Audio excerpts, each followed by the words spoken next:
We don't know what 2030 is going to look like. We have no idea what the world is going to look like in 20 years. And the pace of change is even faster than it was, 100 years ago, 10 years ago. But your children have to be able to change as our world changes, and have to be able to solve the future problems.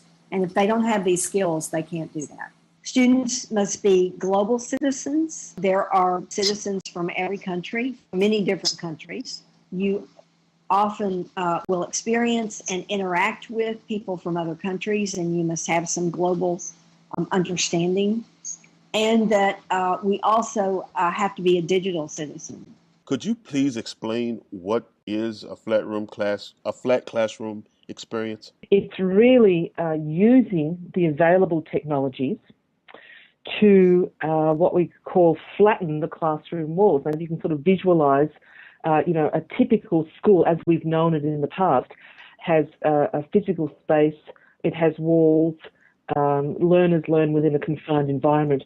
But when you flatten the classroom or flatten the walls of learning, learners have that opportunity to learn with others at a distance, learn with others in different areas of the world, learn using supported by different technology tools. So you're not confined to that one or two teachers with 30 students. You can have all different combinations. You can have cross-age, you can have cross-cultures, and you can do all different types of group work and bring in experts and send your learning out there as well through blogs and through Skype calls, etc. So it's really, thinking about what are all those things that are really great and exciting about education and putting that all into this whole flattened learning concept and practice. Should more school districts engage in global collaborations as part of their curriculum? Oh, absolutely. Look, it's imperative. It should be in every school, in every class. My goal is that every student in every grade level, right across K to 12, has a global collaborative experience every year. Okay, now I see that your projects begin with children as early as the third grade. Is there any particular reason why we should start with children at that early of an age? Oh, yes. In fact, I run projects for kindergarten or pre-K up to grade 2 as well, and they're slightly different. But third age is a key point. What students are about 8 years old, 7 or 8, coming into an online global collaborative project where it's not just a Skype call, it's not just bringing an expert into the school, or it's not just Skyping with a partner classroom, which is also very important, but it is putting these young students into a global collaborative learning community. And it's a great age to start developing these global digital citizenship skills. What does it mean to be learning online at a distance? Grade 3 is an excellent place to start for this. If you could please speak to the importance of minority children learning the 21st century skill sets that you're teaching at First. Sure, absolutely. Well, I think building STEM literacy, so science, technology, engineering, and mathematics, really is required to be successful in almost every single endeavor in today's technology-rich society, really.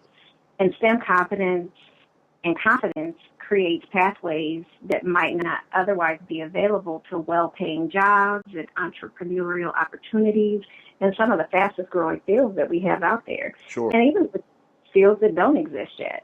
And so creating the potential for young people to achieve purposefully and prosperous lives is really important. So at First, we're committed to bringing our programs to students who would benefit most from them and actually actively engaged in developing strategies that will ensure greater access to our programs and reduce inequality. What needs to happen from a policy point of view in order to make teaching STEM skills or 21st century skill sets a part of the curriculums all over the country? I think part of what needs to happen in policy development is already happening. There's definitely more that we can do, but I was just participating with one of our partners, NAEP, otherwise known as the National Alliance for Partners in Equity, and we were talking about the new career and technical education policy that came out of the Every Student Succeeds Act.